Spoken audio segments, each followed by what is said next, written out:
Welcome to ENS. It's a video in continuation of finance management. In this video, we are going to explain how general vouchers works. So in general vouchers, we can do a lot kind of transactions, but it's particularly used for the transactions which don't involve the cash or like you can use it for reverse entries or uh, contra entries or transfers or depreciation. Accountants knows a lot about this usage of general voucher.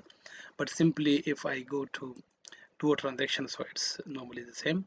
Uh, if I don't involve any staff, student or staff, in student you can see select class, section or students. Staff, you can select only staff or otherwise.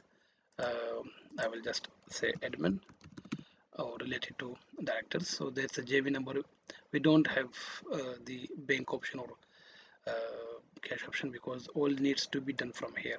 So if I say that okay, uh, investment, capital investment. So capital investment and director ABC.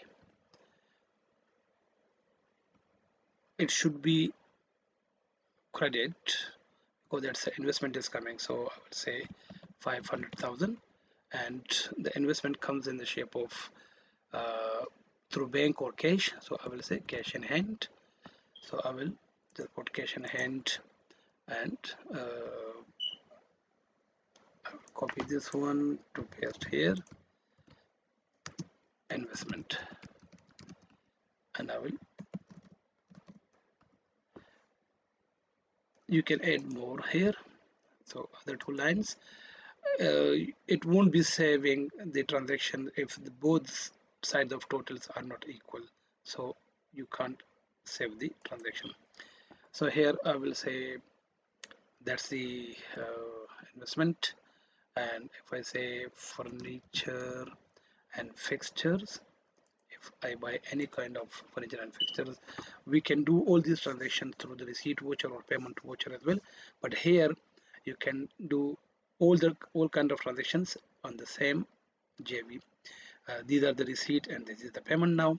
So furniture and fixtures, which is an asset, and you can see them. You can enter furniture and fixtures.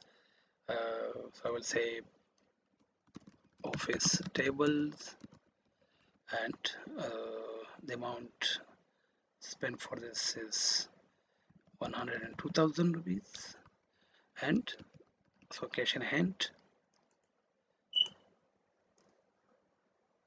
furniture and fixtures,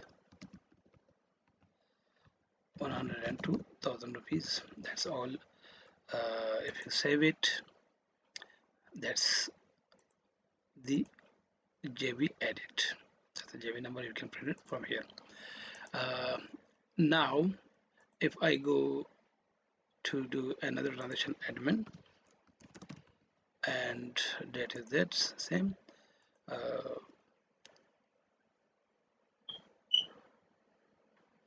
so now furniture and fixture depreciation. That's the furniture and fixture depreciation, and furniture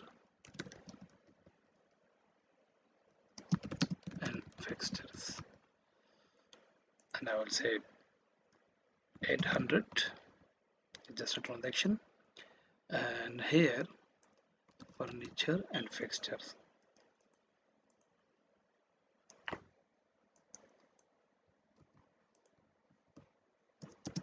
depreciation. So the depreciation entries you are going to do here. If I add another transaction, uh, MCB Bank, if I deposit some cash, so it's not like even a receipt or payment or like any business transaction, it's just a transfer from cash to bank. So cash deposited, and I will say 100,000 and cash in hand MCB Bank Limited 100,000 rupees and save it. So that's how we save the transactions. So that is our JV general voucher transactions. Thank you very much for watching.